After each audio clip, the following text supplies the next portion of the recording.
spend it. I need money never ending. Oh, you gotta love the visuals on that video. You got to. You do. I mean, look, I understood the significance of her in the suits. But I've been saying, you weren't tricking me, Janelle. I've always been able to peep up under you dressed like Tuxedo Mask. I've always been able to peep. It's something up under there. Now, a trained eye, Frank, a trained eye can always... It's like when girls be wearing like, oh, I was just bummy when I went to Walgreens and nigga kept trying to talk to me.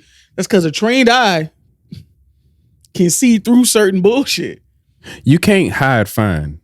You can wear all the baggy clothes you want. You can't hide fine. The man had a We've word. seen them go to Walmart. They go to the gas station. They can wear the baggiest of clothes, the dingiest of sweatpants. You know, by the way they walk, by the way they carry themselves, you could see it. You can't hide fine. It's up under. That's when they be playing stupid like, oh, why would he holler at me? I was dressed like this. Because you're not fooling nobody. Simple. Oh, and then you at your basis with no ingredients. You know what I'm saying? Like some people, I could just eat rice. I don't need a lot. I don't need a lot. A little butter, maybe a little salt. We ain't even throw in all the little extra. You know, your mom, she might add a little bean. She might add this. She might add that. You know what I'm saying? A little bouillon cube. I don't need all the extra. I know the basis of you is fire. And that's all I need. That's all I need.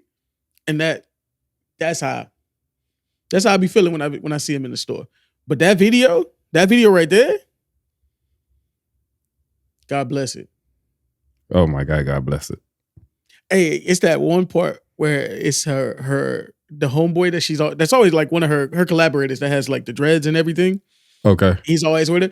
And he's in the kitchen with all these girls around and he looking like, man, I ain't never had as much fun doing this shit since I've been here. Like bruh, he having a time. Nigga, wouldn't you have a blast on that video set? It was that video set had to been a party. Like when the camera was off, it's like, hey, yo, keep this vibe going. I want to keep y'all in this energy. Just enjoy yourselves. It looked like a vibe. I ain't mad at it. Whole bunch of half naked women, pool, sexual undertones. You know they was fucking when the cameras was off. Y'all in the mood already. You really be thinking people live fucking in the video? Absolutely. You don't think people can be professional, Frank? Hell no. They're musicians. They're artists. They're free spirits. Somebody touched somebody's genitals at that video shoot. Wow.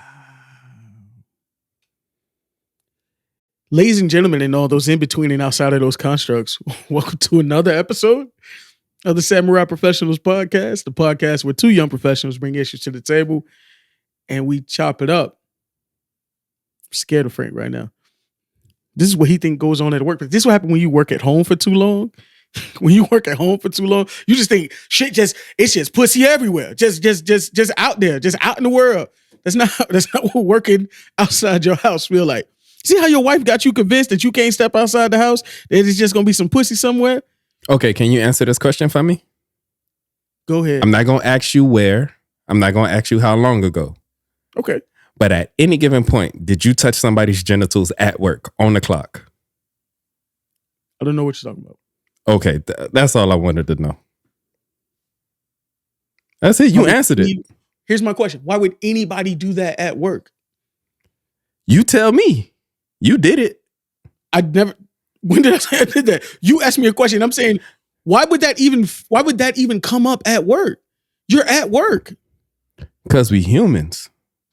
Simple. We're sexual beings. Be a sexual being at home. Don't be a sexual being at You the can't job. turn being sexual being on or off. It is what it is. If you put on your professional hat, sir. What you mean? It's F&D, baby.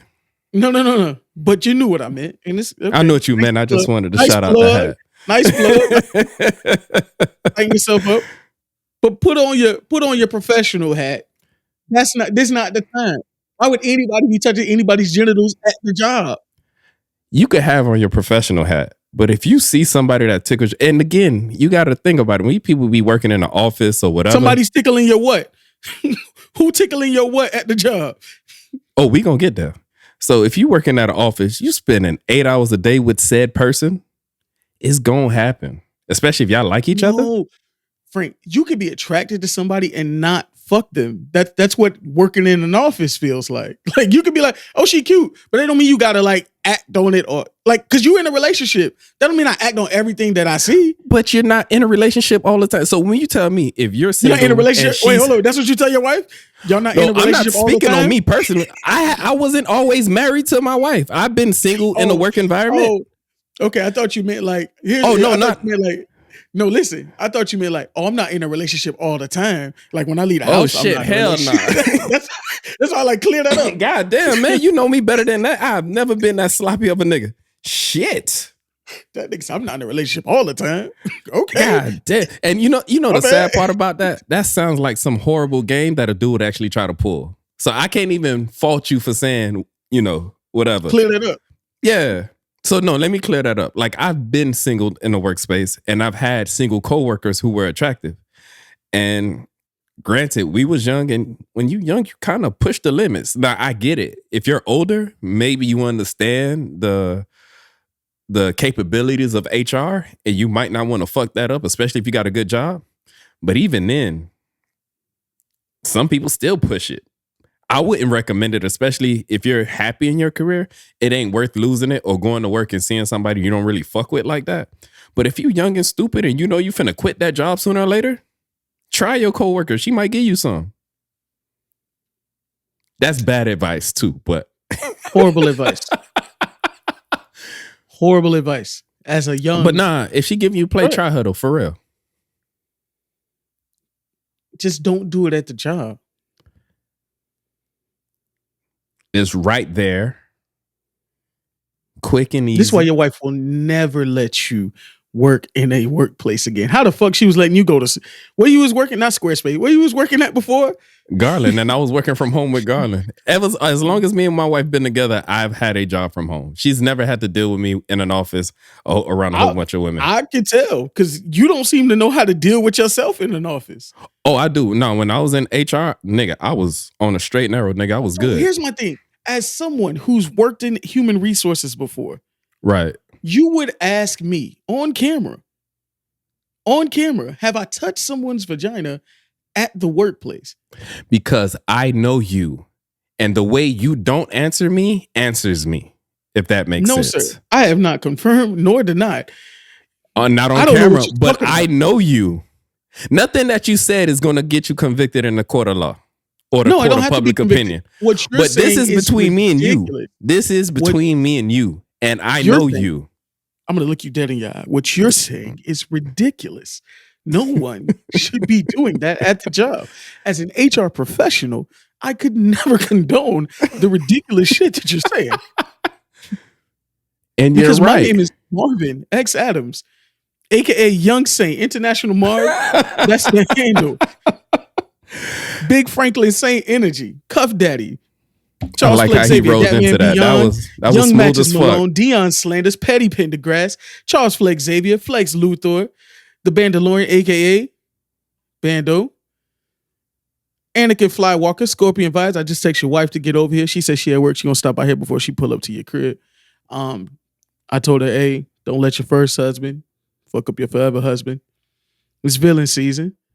You got that right. First time it is gonna fuck up the forever husband if the forever husband keep talking shit. You were so nervous you didn't even say forever all the way, but I'm gonna let you have it. I did say it all the way. And the man to the right of me can only be. If I ain't know no better, I would have said you had all that shit planned out. By the way you rolled into that, was pretty smooth.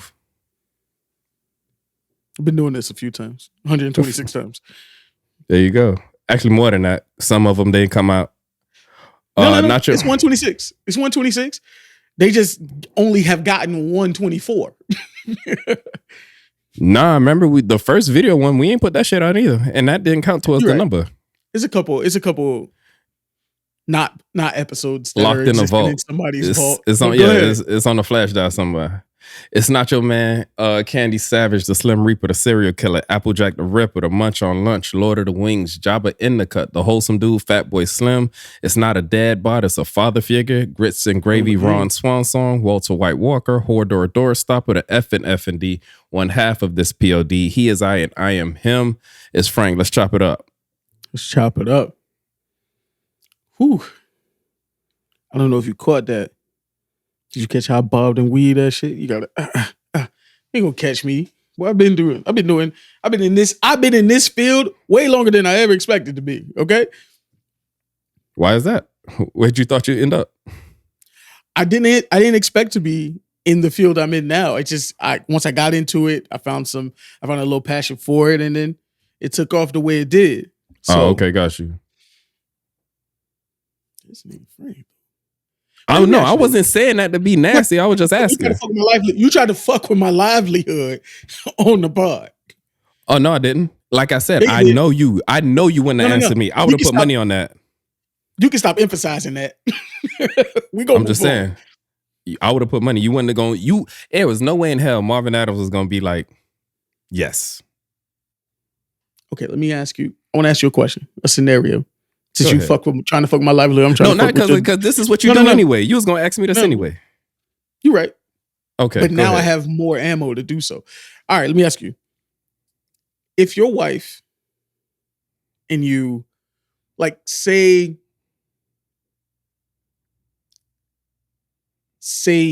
God forbid, I'm not wishing nothing on nobody, but say your wife passes away. I'm with you. No. Go ahead, continue. If your wife passes away and you remarry,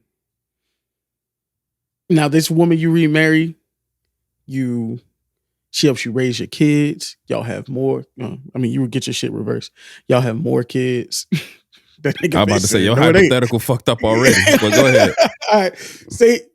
Say she helped you raise your kids like they hers. Good woman. Y'all spend the rest of your lives together. Who do you want to be buried next to? Can I answer this truthfully? Yeah. I don't want to be buried, period. I told my wife this. Cremate me. If I had it my way and God forbid something happened to me, don't spend all that money on a funeral and a casket and a burial plot. Well, people don't have a funeral for you, sir. I don't want the whole shit. Like, cremate me, have some people that really care for me come out, share a few good memories, a word or two, and throw a party. Like, that's it. I don't want that whole sad shit. Okay. Just appreciate me being cremate me and then spread my ashes wherever the fuck you may want to spread them. Okay, so you wouldn't be next to anybody. Nah. Okay. All right. That was the best way out of that. But that's the truth. But my wife and she ain't the best way out of that answer. I mean, honestly, that you end the whole segment with your answer. But that's a good question, though. No. Content wise, that was fucking horrible. What you just did. I just want you to feel that. I want you to feel that. That was fucking horrible. No, because I didn't give you what you want. You wanted the contentious. Yeah. That's the word. I didn't know how to say it, but you know. It's all right. I wanted to feel something in here. I wanted the listeners to feel something here. Well, listeners, let me ask y'all, viewers, people who be here. If you happen to, you know how you could have phrased it? This is how ahead. You could have spun that on me. You could have said, after I said that, you could have been like, okay, Frank, cool. Now in heaven, when your current wife passes, who do you spend the rest of eternity with? Who do you spend the rest of eternity with? Marie. I spend it with her. My first choice. The mother of my children. But you didn't even spend as much time with her as you spent with this other woman. Technically, I spent 0 time with this other woman because it's all hypothetical, so I could shit on that scenario too. Okay. All right. This was great. This was grade A entertainment, apparently. For me, it was.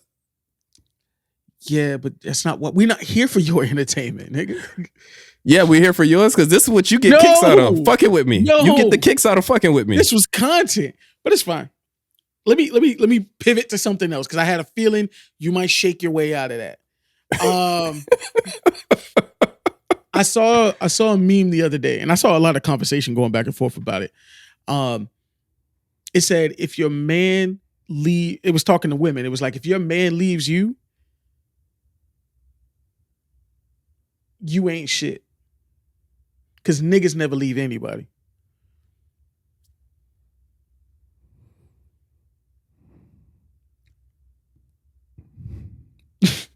You think there's some truth to that? I think so too. I would say I agree with. I wouldn't say the person ain't shit. I think you got to do I think for a man to walk away from a relationship takes a lot more than what a woman will walk away from a relationship. I agree. That makes sense. I agree. I agree. I think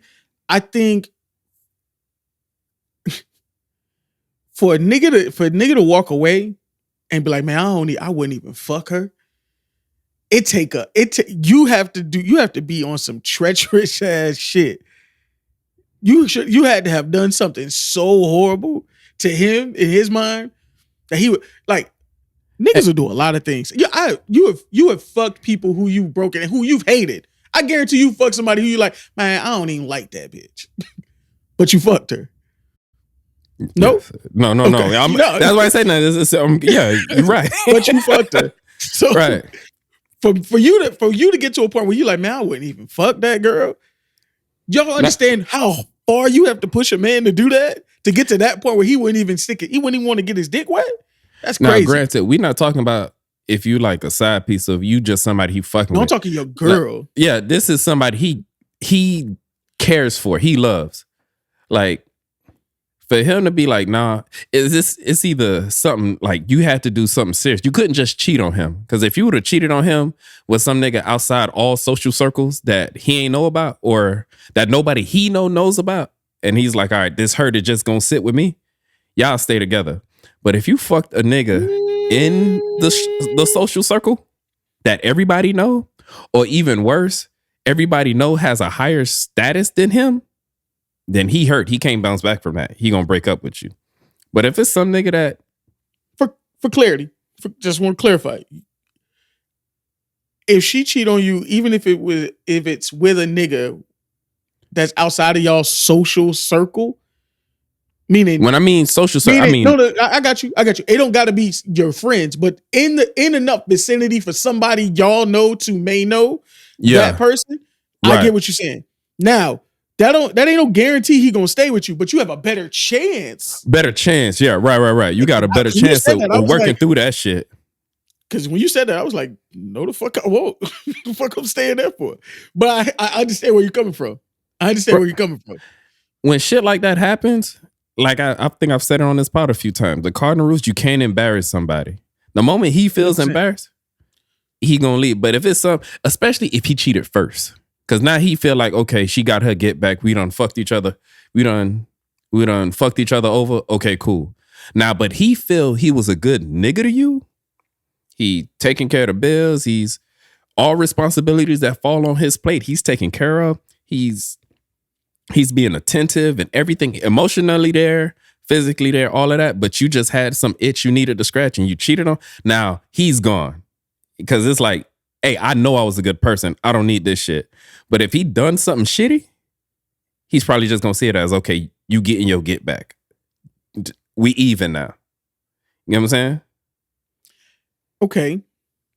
But do you understand the levels of shit you got to do for a nigga to not even want to, like, he don't even want to fuck you no more? Oh, like, no, I get it. He don't even want to get no vagina from you no more?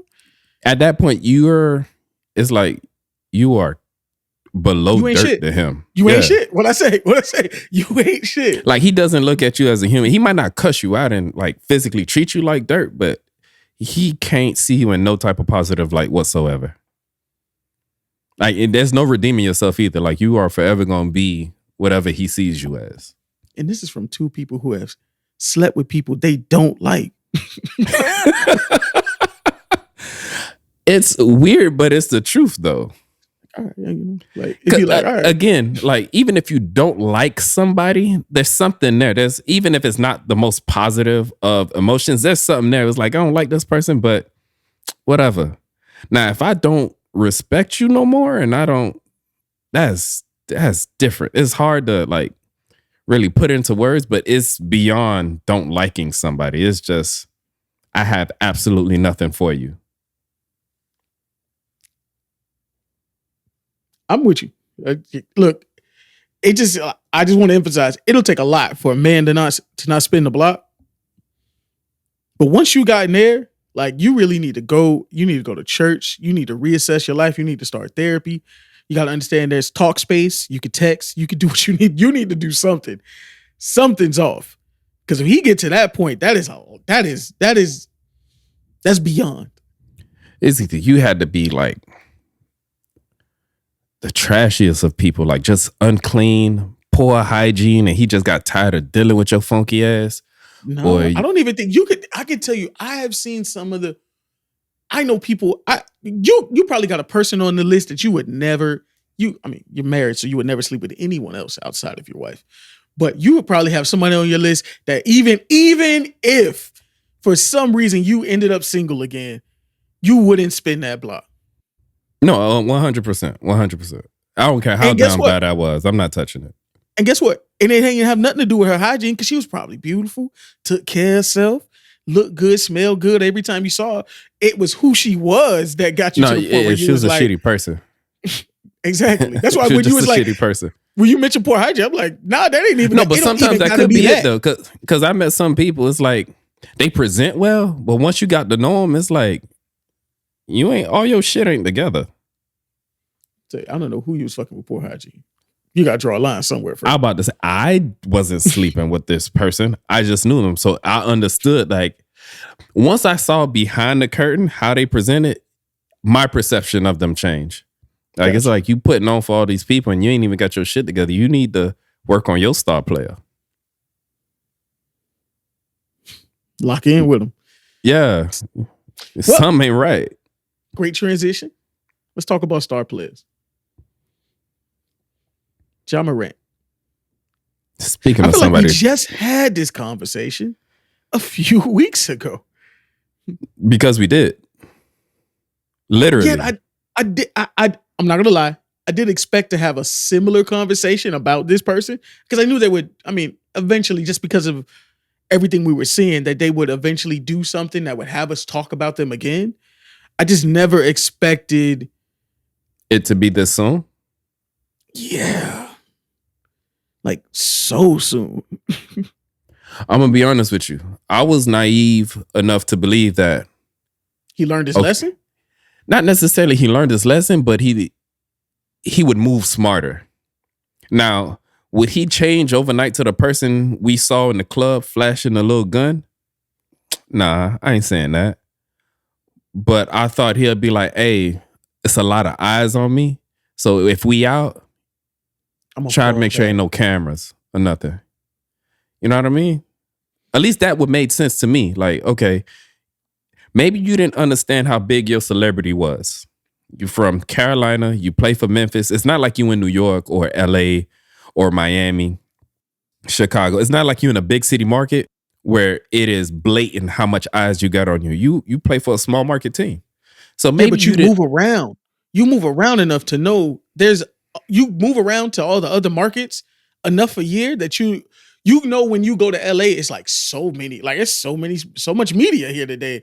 That's how you know, like, man, it's crazy how much people want to hear from me. Just because I don't see them every day doesn't mean that they're not looking at me.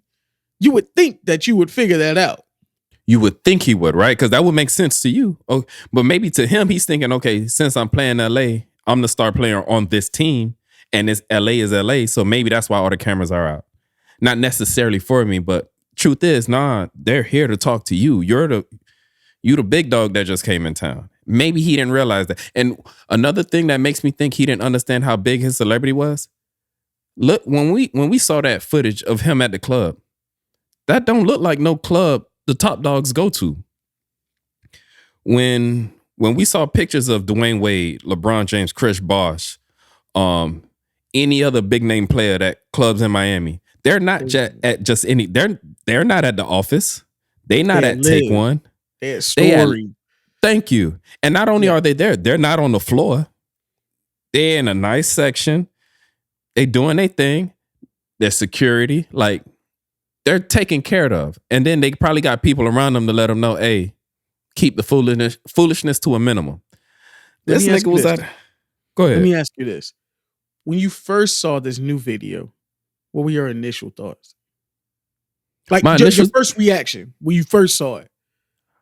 I blamed him and the homeboy initially. I'm like, he's stupid and his homeboy stupid. My initial thoughts when I first saw it was, this has to be old. There's no way this is a new video. Like I truly believe, it's gonna be a big story for the day, and then we're gonna find out that this is an old video that somebody posted. But the reason I didn't think my homeboy was like, nah, this was on a live yesterday. And I was like, that's why I didn't think it was an old video. Because that's how because that's how it was introduced to me. It was alive. So that's why I didn't think it was old. That's why I went to, and I blamed his homeboy. I put a lot of blame on the homeboy. I'm like, the homeboy's stupid. But after watching the video a few times, I changed that thought. The homeboy was trying to stop it from being, like, if you saw. Right. That's why I changed my thoughts afterwards. And then as soon as he saw Ja with the gun, he was like, oh shit. And then he drops the phone. Right. Exactly. So when you watch the video, he got it on himself and they doing all the gesture and all this. The moment Ja flashes the gun, he hurry ups and puts it down. And if you're watching it in real time, you might have missed it. It wasn't until somebody screenshot, slowed it down or whatever, but stopped it at the point and screenshot it. That's when you saw Ja with the gun. And it's like, so whoever did that, they was deliberately looking for that specific split second. But at that point, after thinking about that, I was like, okay, I don't blame the homie too much at that point. You did your best to try to protect Ja. I do think y'all stupid, but maybe it's a generational thing to always want to go live and display what y'all doing. Let's explore it a bit more before we even get to that. Go ahead. What you want to talk about? First, let's talk about what it'll cost him. Oh shit! Because first, the first incident cost him about $30 million. 30? I know he lost $600,000 in NBA checks, but what? $600,000 in NBA checks. Right. He did not make the All NBA team. Oh, that would have been $39 million. Yeah. You're right. Upped his max. Pay. His max, when he get the max contract, it would have upped it about $34 to $35 million. So that cost you $30 million. More. But you young. You know what I'm saying? I can imagine what it's like getting that much money, going from just a kid trying to make it, look, AAU dollars, maybe some hometown celebrity shot you a couple dollars here and there for, you know how that shit go. You know I know how that goes. And the whatever. You know what I'm saying? Like you had a good game, they probably betted on you. They made a little money, you make a little money. Put something in your hand, right? Yeah. I understand that. Maybe a little under the table deal here and there when you was in college, stuff like that. But to go from that to being up like what, 200 million? That is, I can understand how that could fuck with the mental of somebody.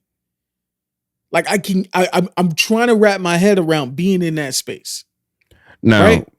Yeah, we've both been young before. Yeah. Now, if you could put yourself in the 22-year-old Marvin's mind frame, if they told you stop hanging around your best friend because he's bad news, would you turn around and go do it the very next day? And I mean, this is your best friend. This has been your dog since day one. Here's my thing. And not saying that's what they did to Ja, but I'm just using that as a hypothetical. I don't think that's happened. So my thought. So what I'm trying to say is, Go If ahead. they told you to stop something that you've been used to doing, hey, stop this cold turkey because this is at stake. Would you be like the 200 million is at stake? Would you be able to stop cold turkey? And this is something you've been doing since you was a child. Here's my thing. I don't even think that who he's pretending to be is who he grew up being. Swear to God. I'm with you. I'm with you on that too. Let me tell you, me and you aren't up 200 mil. Not But even we not close. where we used to be. We grew True. up. We grew up in streets where I don't walk by a bum who probably could tell me a story about how he used to be up, but he's strung out.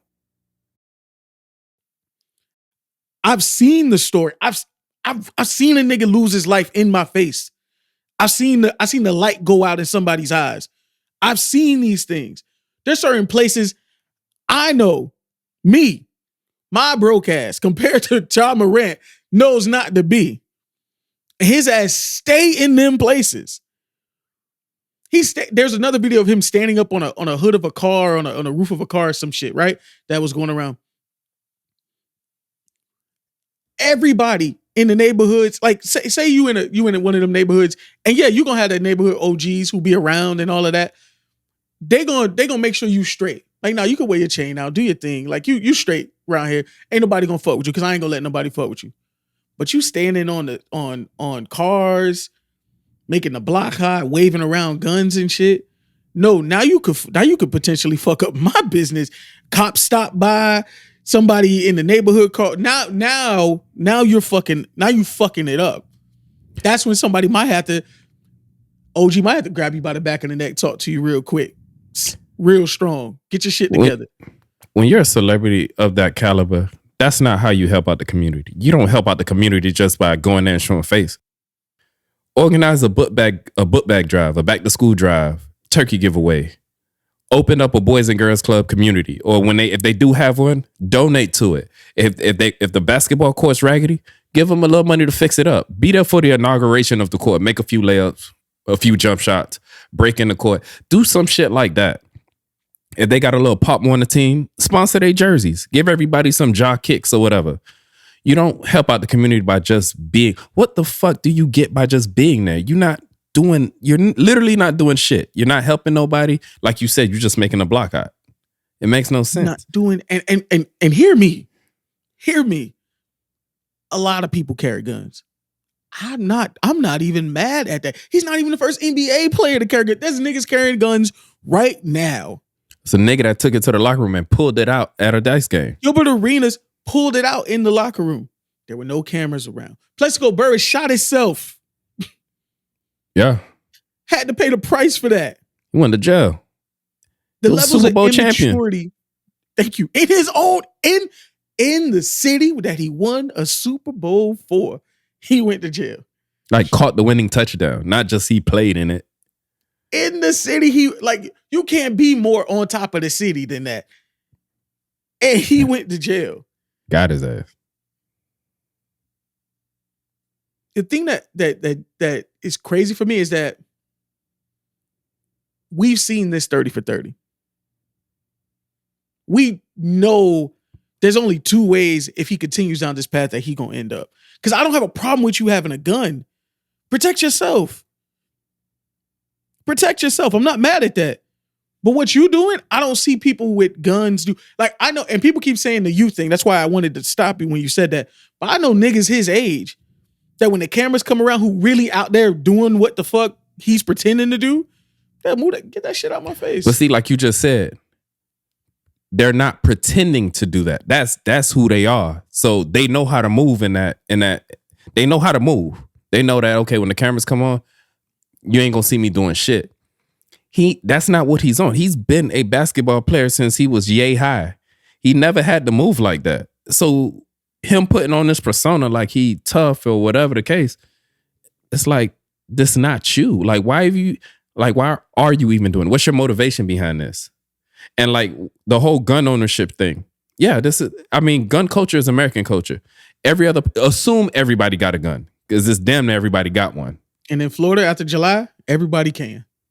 Not only do they have one, it's gonna be out there. You know what I'm saying? There's no reason. If I'm in a car with my homeboys, there's no reason for me to take the shit out. Nah, Nick, leave it where it's at. We could vibe to the music. I don't have to take it out and show it to nobody. And if you got a gun, like, I've never lived in an open carry state, so I don't understand that mentality. But down here, the last thing you want people to know is that you got the shit on you. If you got it on you, keep it on you. It's better if they don't know. Let people assume you got it on you. Because if they know it got it on you and they got an issue with you, they going to hit you from afar. But if they don't know, they going to proceed with caution.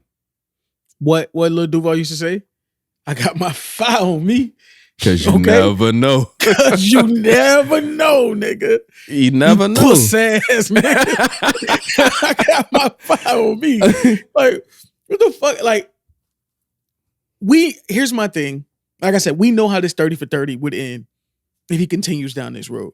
It ain't going to end good. It's going to end 3 ways. John not being here no more. Not being on this plane of existence. Like him being dead. Him being in jail over some sucker shit. Playing some gangster shit. And now somebody else done lost their life and he's locked up. Or you the nigga who's the monster playing overseas and you're never going to be let back in the NBA because you just keep fucking up. Because let me tell you, after this last situation, the original one, I'm sure Adam Silver and them were like, look, there was no criminal charges for the little bus shit you was doing, the shit you did at the mall, the shit with the young kid who was at your house playing basketball. Yes, no criminal charges have happened. But why do you keep getting yourself into shit? And then you have this waving the gun shit. They just talked to you and had a serious, stern conversation with you. Their whole organization has had to change because of how you and the people over there conduct yourselves. So not only do I think Ja Morant need to get some extra, some act right, some get right. The Memphis Grizzlies need to have a real, like the NBA organization need to have a real conversation with the Grizzlies. Because if they was wilding like that, remember they changed their sleeping thing. They can't stay overnight. They couldn't spend the night in the city, right? You got the other player who they like, hey, he can't come back over in any circumstances. Like, do you understand? Like the levels of fuckery that has to be going on over there has to be so high. And I'm pretty sure the Grizzlies tried to corral all that shit. That's why they said, okay, we can't spend the nights in other cities, especially if they're going to Miami, LA, and all that shit, because we can't trust you. And now that affects your teammates, because your teammates is like, well, shit, I got peoples in these cities. I want to chill with them too after the game. Now I can't do that because this nigga don't know how to act. Like, you fucking it up for everybody. But I'm glad you bring up the point to show that he's a repeat offender. And is he doing anything illegal? No, but it's a business. And right now you are hurting the business. The business has a certain, hold on. Motherfucking fruit fly. Frank fighting that fruit fly. That hey, I thought that nigga was about to Millie rock. All right. Go ahead. Hit you with your lip. Let's get it. All right. But yeah, he had the incident at the mall. This is the second time with this gun. He had an incident with his friend who they said it was a laser pointer, and some people believe it was attached to a gun. All of that.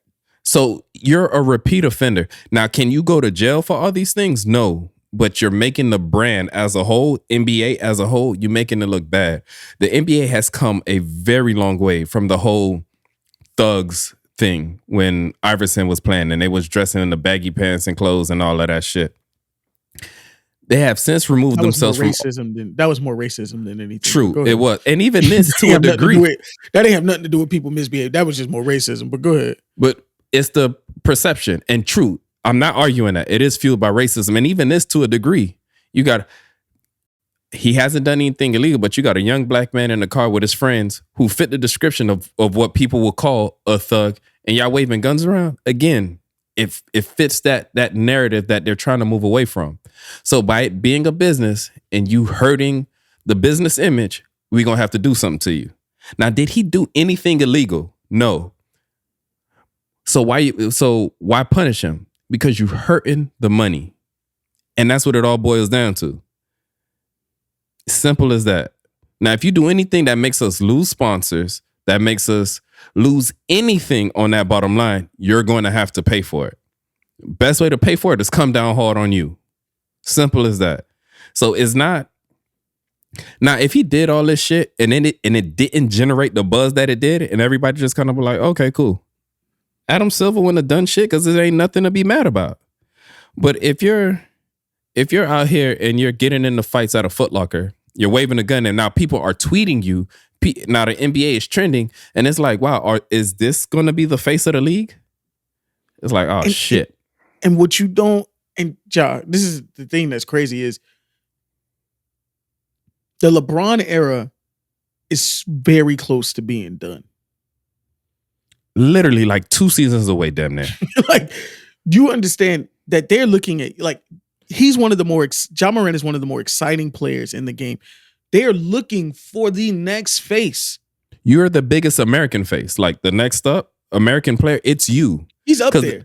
The 2 next biggest players are from Europe. Giannis is from Europe.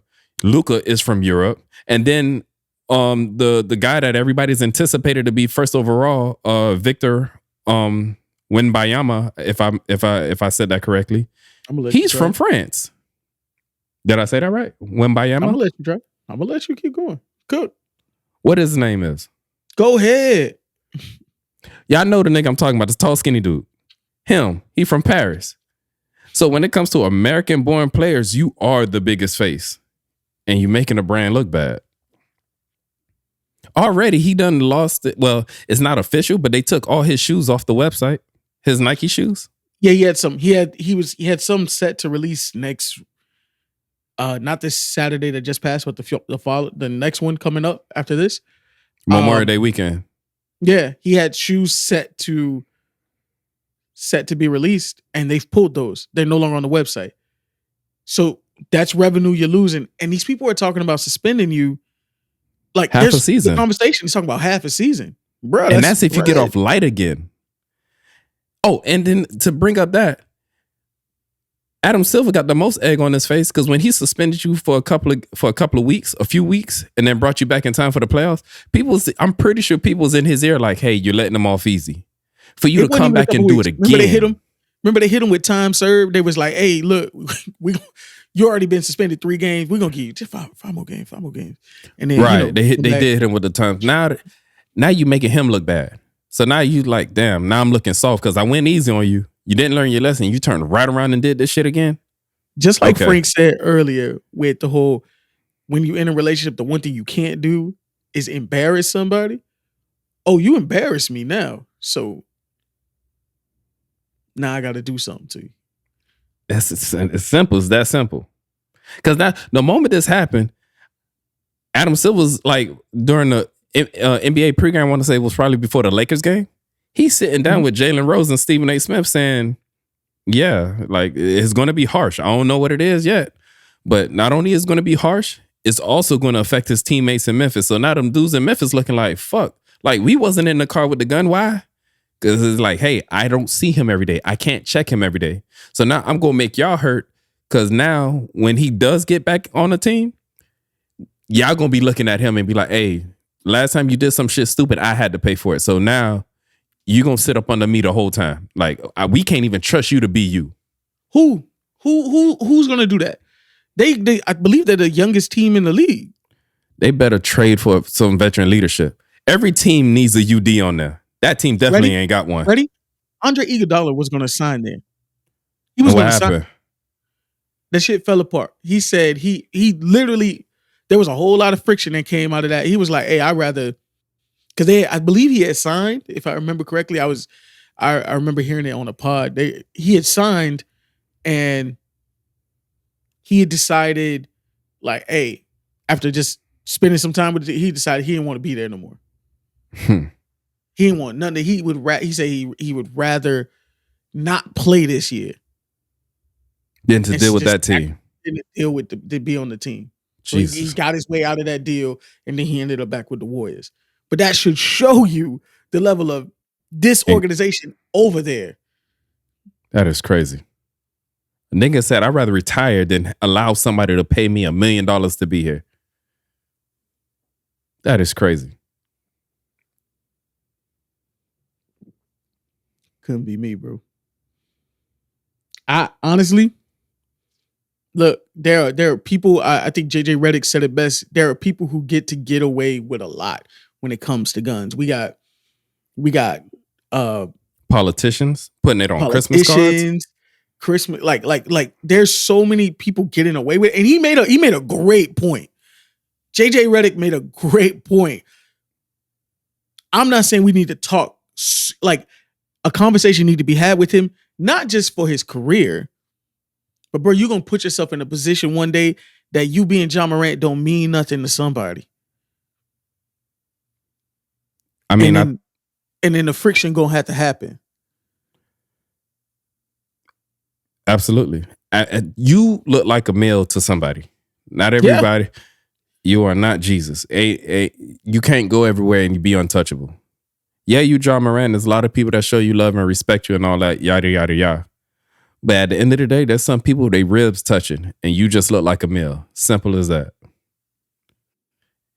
And you have no business being in them places. You have no business hanging out with them type of people. Dog, you are a star. Act like it. Go where there's security. Nigga, you have security. Go to the nice restaurants where you got the set reservation and they let you in the back door because they don't want nobody to know you there, so nobody give you issues. That's what you should be on. You make the type of money to be on that. Shouldn't be in no hole in the wall strip club flashing a 22. You shouldn't be riding shotgun in your homeboy's Buick with no tinted windows flashing a Glock. You shouldn't be getting in the fights at no Foot Locker. Like, dog, a lot of these celebrities, when they go shoe shopping, if they going shoe shopping on a whim, then yeah, they might end up at a mall. But other than that, they tell somebody, hey, look, I want these, and these in this size. Bring it to me. Like, you make that kind of money, nigga, act like it. You make the kind of money that you don't need to be the person holding the gun. Nigga, you have a Nike contract. Phil Knight himself will send you the damn shoes. Fuck are you doing? No, not even that. I'm talking just the gun situation. You no longer need to be the person holding the gun. Right. You the money man. You don't need to be the trigger man no more. It's somebody in your clique supposed to have that. Saying that he has the wrong people around him, that's an understatement. We all know that. Like, we all know that. Like, that's obvious that you have the wrong people around you. I've seen people even blame his father, like his dad's around, his dad need to be doing. Look, you got nephews. I got younger brothers. I got people who, like, I've talked to, but I can't make you do what I think you should do. Because lead a horse to water, can't make them drink. There's only so much I can do. And that's what I think people are getting to that point with him. That's why it's going to be harsh. And I don't know. I like I said, I don't wish nothing. I don't wish no harm on him. I hope he learned. Hope he learned from this and he can move forward. But man. And that's the point you don't want to get to. You don't want to get to the point where everybody wash their hands of you. Because right now, I think a lot of people still love him and they still reaching out for help. If people reaching out to help you, nigga, take one of their hands. I'm pretty sure Jalen Rose reached out to you like, hey, let that man be a big brother to you. Let him be a mentor and teach you how to move in these NBA streets. Stop acting like a fool. And I feel sorry for his daddy too. His daddy's catching all kind of strays. Telling some his Gerard Morant don't have no male leadership in his life and all that shit. You know how hurt I'd be if they said my son ain't had no male leadership and I've been there since day one? Hey, Fahim, he never really had no male role model like that. My nigga, I'd be punching the SO. I'd be angry. Like, what? What the fuck these people talking about? Y'all here embarrassing a nigga like that. That what his daddy should do. His daddy should beat him on live and be like, you see, y'all, he got discipline. I'm finna fuck him up in front of all y'all to teach him not to do this dumb shit no more. That's what need to happen. He need his ass whooped on live. Jesus Christ. So a couple weekends ago, I went to go see Guardians of the Galaxy. It's a good movie. I'm going to go. I'm going soon. I don't think you'll be disappointed with this one. I'll just say that. But okay, anyways, because you know how I felt about 2. I know how you felt about 2, and I know how you felt about like the last few Marvel movies. So I trust, like, I'm confident to say you wouldn't feel the same way. I'm gonna just say that. I'm not gonna tell you anything else. But of course, it's the movies. People go, they want to see what's coming out, the previews and all that shit. and one of the previews was the Fast X movie. And I've never seen a more ridiculous trailer in my entire life. I mean, Don't do them like that. no, they shouldn't have did that with the trailer. When I say every single scene in the trailer was more ridiculous than the previous, it got to the point where I started laughing hysterically out loud because I'm like, ain't no way in hell this all of this can be in one movie. There's no way. There's a scene. It's like a big old van is driving down through like a European street. You know when they show movies in Europe, the streets be all tight and all that shit. It's driving down a tight street. It's probably driving like 60 miles an hour. It got a big ass bomb in the back. Somehow, and then it's driving. There's like Lamborghinis and all kind of shit driving with it. It's ridiculous. Somehow the bomb gets from out the car, and now the bomb it's a big round bomb. It's rolling through the street. It looked like a wrecking ball or something. And I'm like, first of all, like, why? This is my thing. If you're gonna have a bad guy in a movie and he's gonna have a motive to like fuck something up, let him have a reason to. This nigga just got a big ass bomb in the street just to have it. Like there was nothing that led you to believe there was a legitimate. I think that's the play on what happened to his father. Because this is supposed to be the son of the guy that gets killed in Fast 5 is the name of the movie. He's supposed to be Mexican, but he's clearly Samoan. Like, I don't get it. Look, Jason Momoa, Aquaman. Look, you have to suspend your disbelief when you go to these Fast and the Furious movies, okay? The reason I'm looking at you like that, because even when you say it out loud, does that even tie? The next scene, right? So bomb in the middle of a European street, they driving after the bomb. First of all, if there's a bomb, why would you drive next to it? Because we're trying to stop it to save the world. My God. You don't know. Okay. Let's say that's what it is. The next scene, fucking Vin Diesel, Dom. He is on like a dam, like the Hoover Dam or some shit. Nigga takes the car, drives through the railing and down the dam. It ain't even like he just went off the shit. He's literally driving and the dam is exploding. It's just poof, poof, poof. Motherfuckers drive. Let me tell you what you missed. So last in the last one, I don't know if you saw Fast 9, but in the last one, this is why you feel you this is blowing your mind. In the last one, Vin Diesel is in the car, right? This is a little lotion, Okay, no, I get you. No, Vin Diesel driving in the car, right? Yeah. There's a cliff here. Because of precision driving, him and his girl are in the car. He drives into a cliff that used to be attached to a bridge. Oh, I know what scene you're talking about. He clips across, so this shit gets stuck in the fender, and it slingshots him across a ravine over the canyon, and then they land. Mind you, neither one of them have on a seatbelt. Then they crash land, and then when it's all over, they look at each other for the family. Nobody has dirt on them. Nothing. Bruh. We're way past, at this point, we doing it for Paul. Okay? Paul wanted 10. They giving him 10. Okay? And now I just heard that Fast X is supposed to be a 3-part movie. It's going to end in a trilogy. I said, how the fuck?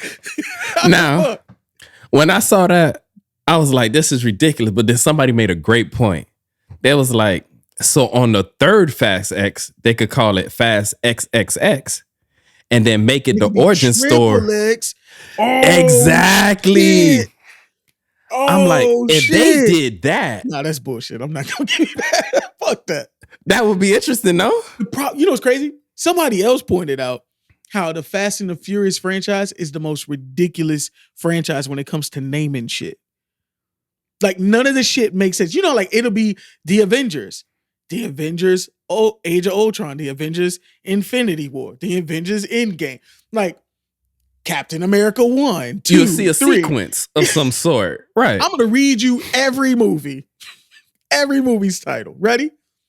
The first one, The Fast and the Furious. Makes sense. Right. The second one, Too Fast, Too Furious. So That was mind you, still in your kind of mind- float. Yeah, that it was still float. cool. In your mind, you thinking next movie got to be Three Fast, Too Furious. Nah, that bitch said The Fast and the Furious, Tokyo Drift. Because So we you thought like, that was alright. a spinoff, like it wasn't a continuation, so we let it go. So, okay, you ready? So what's the fourth movie going to be? Guess? Fast and the Furious 4? The Fast and the Furious 4? No, just Fast and Furious. Fifth movie? Okay. Fast and Furious 5? No, Fast 5. Sixth movie. Fast and Furious 6. Why? Like, now you start using Or at the least number again? Fast 6. No, Fast and the Furious 6. Seventh movie. Guess what you think the name of that movie was? Not Fast 7. No, Which one? I can't. Fast and Furious 7, what was that? Because at that point, that's when I thought everything was ridiculous. I wasn't keeping up with it. Go ahead. Tell me the name. Just guess it. Uh, Guess it. You don't got to be right. Let's go. You holding up the process. Guess it. Fast 7. Furious 7. Damn it, I should have flipped it. The eighth movie. It's got 8 in it. So you said, so at that one is Fast 8. No. It's the 8 of the Furious. 8? The Fate of the Fate of the Furious. But it wasn't an 8 in that. They just put Fate of the Furious. Stupid, 8. but okay. It's 8 in there. 8. Oh, so Fate they of the played, Furious. okay, they played on the 8. Okay, I see what they did there. And then 9 was Fast 9, right? No. No. Right, yeah, it was Fast No. 9. Nah, No. It was F9. F fucking 9. So it stopped making sense it ain't made sense from the beginning in the title. So what do you think is going to make sense in the movies? They dragged a safe, which is by far the best Fast and the Furious movie, by the way, of the franchise. I'm not It is saying the the movies best are movie. bad. I'm just saying they are just so ridiculous from where they start. They started off with street racing. And they did a little hijacking on the side. Like, you know, Like, something light. Got into a little issue with a nigga from the Triad. Something light. Like just some street races from LA. The reason it went off hinge, the reason when we let it go too far was in Too Fast, Too Furious. When I'm we about to let say, Paul Walker it say, went, no, when we let Paul Forget Walker about it, say cuz. When he said cuz, that was it. It's been off the hinges. I was gonna say that was my point. That's what I was gonna say when it went off the hinge was Too Fast, Too Furious. But it was a part where Tyrese said, "Ejectocito." When he was driving, he had the drug dealer in the passenger seat. While driving, he beat up the dude, slammed his head into the dashboard like 4 or 5 times, and then he was trying had to an get to the eject- button. They was trying to get to the button. Who the fuck has an ejector seat in a muscle car?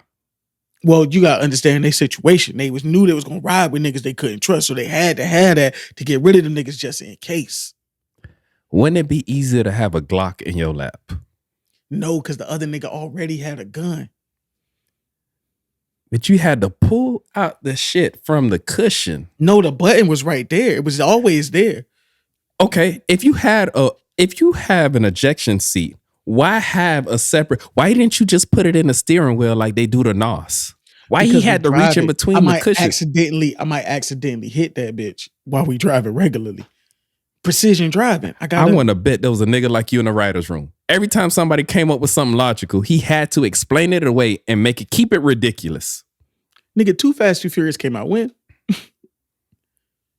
It came out in 2003. I've had 20 years to make that make sense.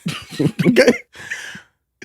Bruh, somebody had Kevin on stage. He asked, when did it go off the rails? And everybody was posting these ridiculous scenes. And there was a few scenes that stood out to me as cream of the crop ridiculous. That one scene you mentioned with the precision driving, that was up there.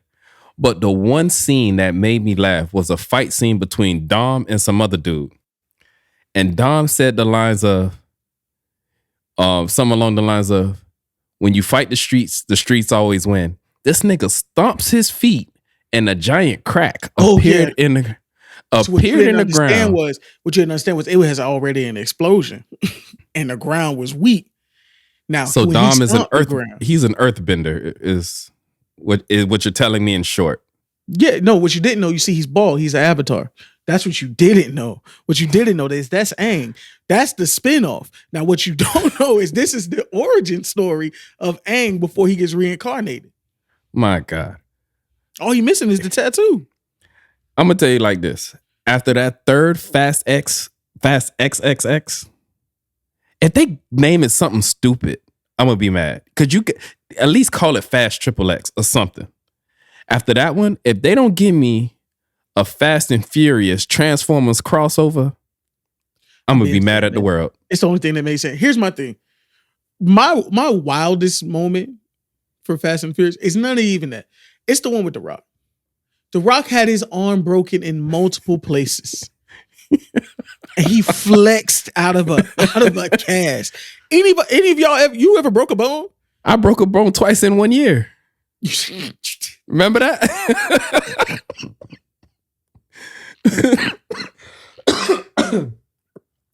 I do remember that. How the fuck you manage? How did you manage to let that happen again? Bro, that was a crazy year for me, man. Crazy year. Nigga. You know how hard them casts be. Like, let me tell you, them casts be so hard that even when you, like, I remember I had a cast all the way up. Remember, 8th grade, I had the cast from my toe all the way to my fucking thigh. Heavy It's shit. heavy. It's hard, yeah. I've hit my cast on my own body and was like, fuck, that bitch hurt. Like, Right. that shit ain't no light shit. You're gonna kill somebody. This nigga Like, flexed out of it. Even the cotton they wrap your arm in before they put the cast on, that shit immobilizes you. So for him, granted, The Rock is strong as shit. But for you to have multiple broken bones and for you to just flex out the motherfucker. And they're gonna say some shit like, I gotta go to work. Nigga, don't nobody love their job like that. Let me tell you this. Vin Diesel and them could be in all the trouble they want. I'm gonna be like this. Hey, can I get some more pudding, please? The chocolate. Or having you think Vin Diesel and John Cena are long lost brothers. Nigga, in what world? I remember when they went back. I remember in what fucking world? That was the wildest one. Now that's it. Because contrary to people, Vin Diesel is black, guys. Y'all don't know that. So not only did we match this black guy who already playing a Hispanic guy, who for the longest time was just me and my sister. He's so all about family. And then they just write a long lost brother in who looks nothing like him. Like a descendant of George Washington. Like, or the scene where him and The Rock are going toe to toe and they're staring at each other eye to eye. Dog, The Rock is 6'4". Damn near 250 pounds. Or 6'5". That nigga 6'5", about 250 pounds all muscle. Vin Diesel, nowhere near those stats. And you mean to tell me this nigga Dom could beat this nigga in a fist fight? I'm sorry. That's just not. I'm not buying it. You're not jacking it? Nah. Not jacking it? That ain't it? That ain't it, fam. Oh my God, bro. Or the one where Vin Diesel was riding on top of a car and the car was flipping towards them and that nigga caught it. Did you see that one? He didn't catch. He literally, what he kind of did was he grabbed it and kind of like rolled with it. So the roller, he's essentially holding on to the car. So he didn't catch it. The wild one, if you this is that wasn't the wild one, right? No. Ready? Yeah. His girl gets ejected from a car. Oh, he takes his car, runs it into the median, launches himself out of the car to Superman across 2 bridges over to catch her, rolls, they fall into break somebody else's windshield, fuck up somebody else's life, and then look at each other lovingly, not a scratch. They made that shit. That's the power of family. When Dom's brother had that, he had like a Ford GT Mustang or some shit, and he drove off the cliff, and then this jet with a huge magnet came and caught his car midair as it drove off the jet. And that's technology. Like, get the fuck out of here. The fact that movie is so ridiculous. Frank, that's how I know you don't never be nowhere because you ain't never seen nothing. You never seen it. What that movie is so ridiculous. Niggas, y'all, we so dejected now. We don't believe nothing no more. We can't even believe nothing no more. Hey fam, when I say I looked at that video 3 times and I thought that the monkey was fucking in danger, bro. Hey, and then when you said it's CGI, I went back and looked at and I realized, like, now I'm actually paying attention. It was the worst CGI. At one point, the alligators just disappeared. One swam in the wall. So our homeboy in our group chat sent us a video, right, of this monkey trying to save himself from falling in the water with this crocodiles. Pool full of crocodiles and alligators, right? I'll go in the comments. Now I've seen this video before, but I've seen it with like another animal. But I've seen this video before, and I'm looking at they in the comments like, "Man, I'm so glad he made it out." Like they so happy. I literally said, "Hey, niggas, this is CGI." Like there were so many things that went wrong in the CGI that I was like, I'm not even going to tell them what point I realized it was CGI. They're just going to see it. Right, when I went back, Frank was truly concerned about the monkey falling back real in the shit. water. I thought post this shit for them. Post this shit for them. I'ma post it, bruh. I honestly thought the monkey was finna get fucked up. Like, so when I went back and looked at it, the first thing I realized, like, okay, CGI is when the monkey first fell in the water. I'm like, that splash was off. So, and then when he jumped, first of all, he jumped out the water. What the fuck did you jump off of to launch you out the water like that? He's also dry. He's dry. He's dry the whole time. And then while he's climbing the wall, the gators just disappeared. And then one pops out of nowhere and just swims into the wall. Like literally, it ghosted into that shit. I told you. I'm like, how something so suspend your disbelief, bro. just stay in the moment. In the moment, you felt something. You felt for that animal. That's the same way you need to go into this Fast and the Furious movie. And that's what I'm gonna do. I'm finna go into the movie. I'm gonna see the movie. You realize we didn't even talk about them sending a Pinto to space. We never mentioned that. This entire time we've been talking. I knew that one was there, and I was like, you know what? We all know that one's over the moon. Literally, we're gonna leave that shit there. We just gonna focus on the just the bare basics of what happened on Earth. Oh no, I have to see it. After a trailer like that, it's like this movie is gonna have zero dialogue. It's all action, just from start to finish. It has to be just all. The movie has to be just one big action sequence, and I'm gonna be there for it. I have to see it. Got to see it. Got to see it through. Got to see it through, my boy. Got to. But with CGI being what it is and AI being what it is, do not be surprised if Paul Walker ends up in part 3 or part 3 of 10. I mean, he already was in 7. It was after his brother. He passed away? Yeah, his brother finished the scenes. Yeah, and they CGI'd his face on there. That was like the first deep fake type shit that people were seeing. So, and then Wiz Khalifa went ultra platinum on that song. I ain't gonna lie, that song to this day almost grip a tear out you. It's a good song. Don't get me wrong. It's a good song. And as someone who grew up on the Fast and the Furious, I ain't gonna lie. When Paul Walker died, I felt a little fucked up about it. Oh, it was gone too soon. Definitely gone too soon. Yeah, that shit. And then for him to die in a car crash, it was just like, bruh, come on. That's not funny. Who said it was funny? Who said it was funny? No, because I had to catch myself. I almost chuckled a little bit, but because it's like too much on the nose. No, stop. Stop. You pick another topic on this fucking list and you transition. No, you pick another topic on this list and you transition. Oh my God.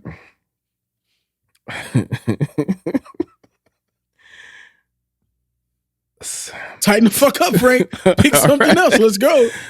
Speaking of ridiculousness, the conversation on these 50-50 bill splits has gone completely off the rails. I told you as soon as I saw that clip from Gabrielle Union, I said, watch. this is going to be a topic. It's the first thing we put on there. I said, I guarantee you, after the John Morant shit happened, that was the first thing. This 50-50 shit, I knew for a fact. I said, this is going to light the timelines. This is going to light it up. Send it ablaze. And that it did. So the video Marvin is referencing is an interview with Gabrielle Union. And she mentions how her and Dwayne Wade basically go 50-50 on all their bills. And that, you know, sometimes she's scared that if a movie kind of flops or doesn't make it, she's not going to have enough to cover, you know, their expenses or whatever. So from that, everybody kind of chimed in on their opinions on splitting bills with their significant other or whatever. And I'm be honest with you, some of y'all expectations in these relationships are just ridiculous. I seen ladies say, I wish my, because you know, the comments, I don't even follow the Shade Room anymore. I only see the shit that people send me. Right. So when somebody sent this to me, I said, let me dive in the comments. I just want to see. And I seen the girl say, I'll be damned if my nigga is worth $100 million and we end up splitting bills. Now, naturally, I couldn't necessarily argue with her in that moment. I wasn't mentally prepared. But I understood her point. $100 million is a lot of money. Why are we splitting bills? I mean, if you're earning a good living too, what's the problem? Agreed. Now, can Dwayne Wade cover it all? Sure he can. Absolutely. Sure. The thing is, Gabrielle Union probably could cover it all too. Exactly. So again, and I understand she's like, well, you know, sometimes I'm nervous if one of my movies don't make it.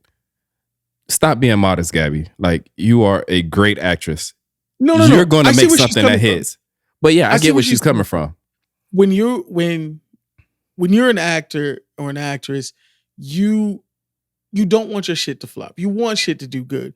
But if you're from before you were part of a union, I know what it was like when, you know what I'm saying, the pieces don't come together and I'm trying to figure out, can I borrow? Dog, let me tell you, it was a point once. And I'm being open.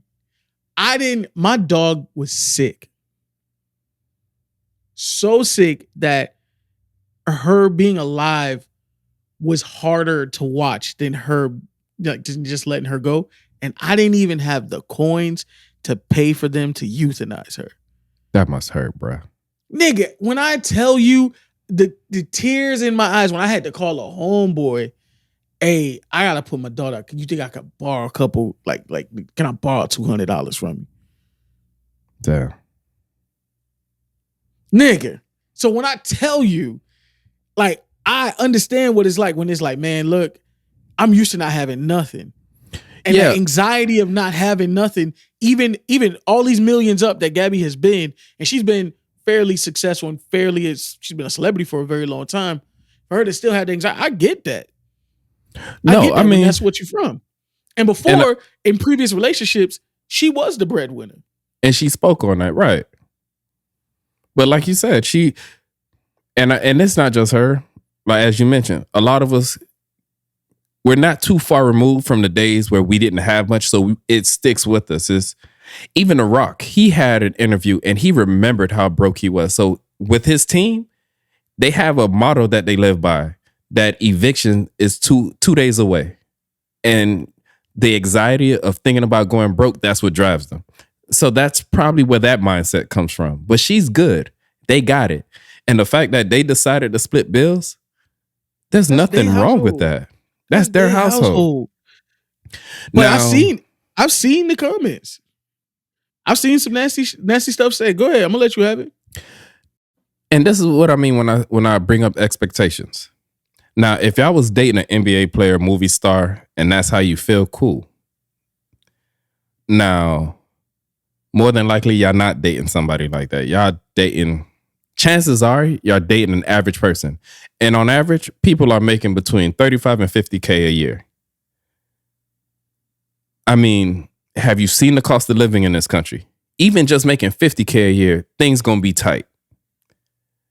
If y'all want any chance of a decent life where y'all could travel and not live check to check and all that, it's best if y'all patch up and work together.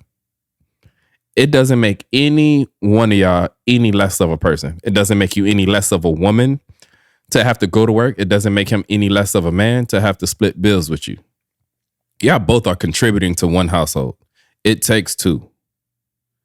So this whole talk of I don't want to live in my masculine energy by going to work and earning a living, or he's less than a man. If he She in a or soft life right now, bro. whoever came up with them terms, I hope they step on a Lego. That is such bullshit to me. Let that girl live in her soft life. I'm gonna sound like a dickhead when I say this, but I'm gonna say it anyway. A lot of the women that have those talks and say, "Oh, I want to live in my soft life," you have not house kept a day in your life, not with no family, not with no man, to say that you would be, successful at doing it. You probably have a week of cooking and cleaning and doing his laundry, then you complain and they'd be like, "No, we're gonna have to Uber Eats for the next week." Even housekeeping is tough. And now, if that's how you're contributing to the household, cool. But don't think just because he earned this and you don't, you get a free ride. Because y'all be quick to think, "Oh, well, I'm giving up coochie." But coochie ain't expensive, if we being honest. The brokest niggas can afford coochie. So I don't know what makes you think your coochie ain't one I like done seen that. some of the baddest give up some coochie to some bum ass niggas. I have seen it. It is what it.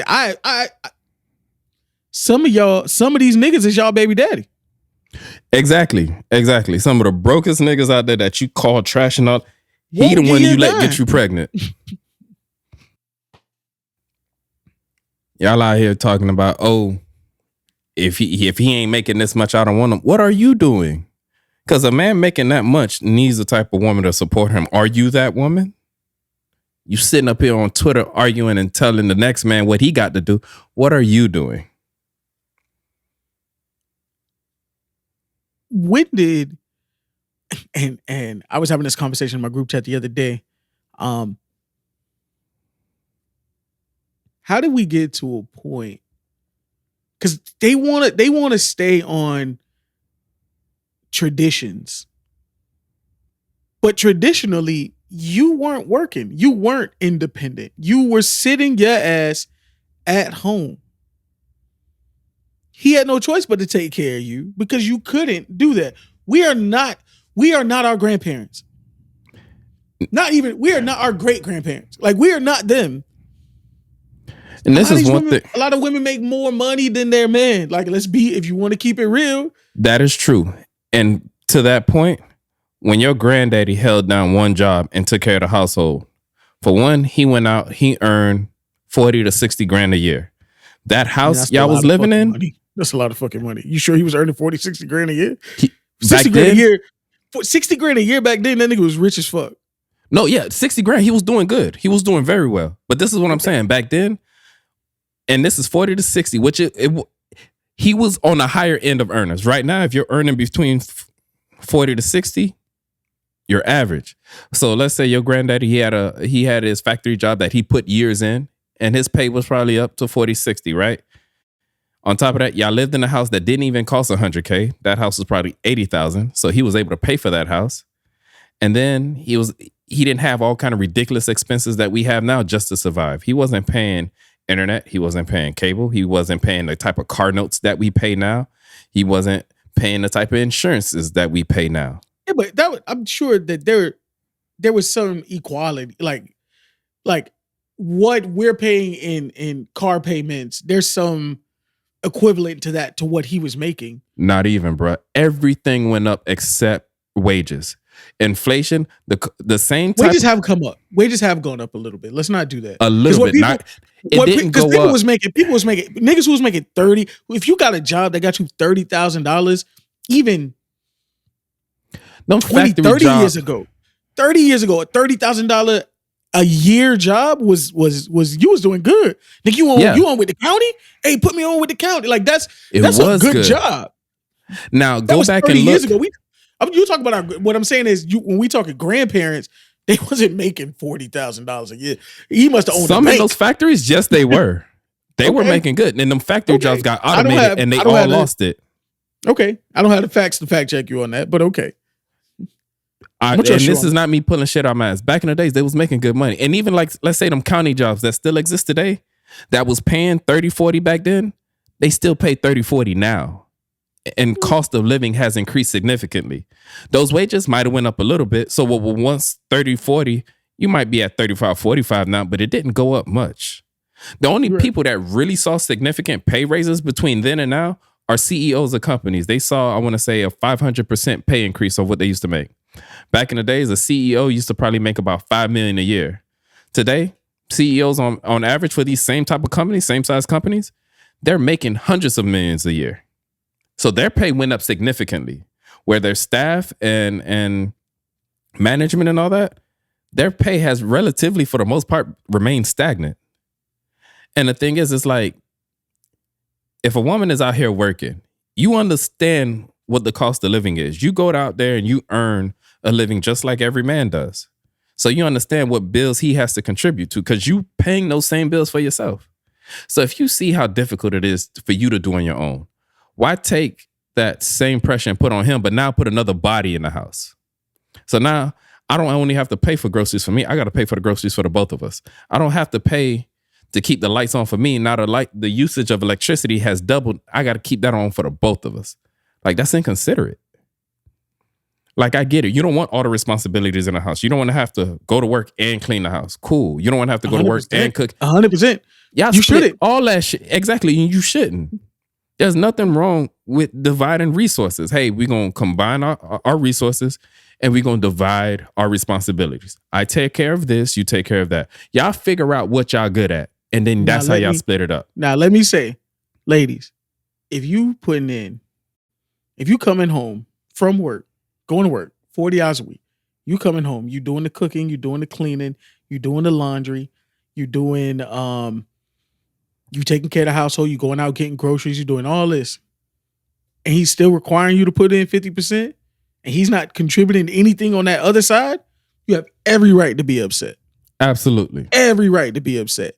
I'm not mad with you. And I'm not even saying 50-50 is what my situation is going to be. And Frank has talked about his situation. The way they handle their shit, that's their shit. The way you handle yours is how you handle yours. How are y'all judging that wealthy woman? How y'all judging what this wealthy woman wants to do with her money? In the household where her child is being raised. Her children are being raised. Right. And if you What are we talking about? And now, if you don't want to go 50-50, you want a man to cover everything 100%, fine. My issue is, don't look at the next man who wants a 50-50 partnership. Don't look at that person as less of a man because he has done so. He's just not the man for you? He's just not the man for you.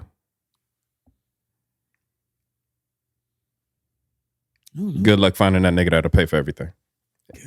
Shit is expensive and we live in Miami. I keep trying to tell y'all that. And on top of that, if you want to live the life that you want to live, ladies, I'm going to be candid with you. If you want to live the type of life that I know a lot of y'all want to live, the level of nigga you looking, the niggas that y'all looking for that's going to do all that taking care of it shit, it's so small. Niggas who make six figures are less than what, 1%? If I hear correctly.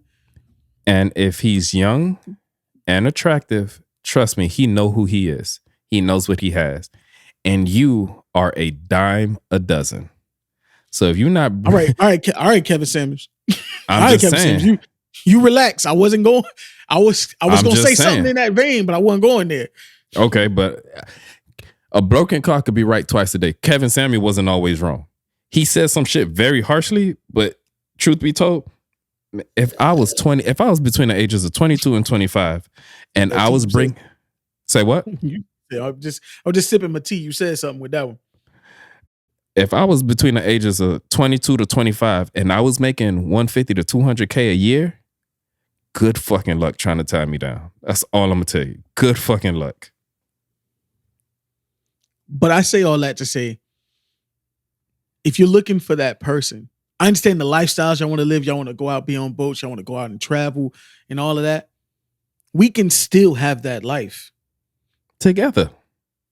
Both of us got to put in this part. That's it. We can still have that life. Both of us put in this pot. Guarantee you, we're gonna go on the vacations we want to go to. You're gonna have the bags you want. We're gonna do it we're gonna do it.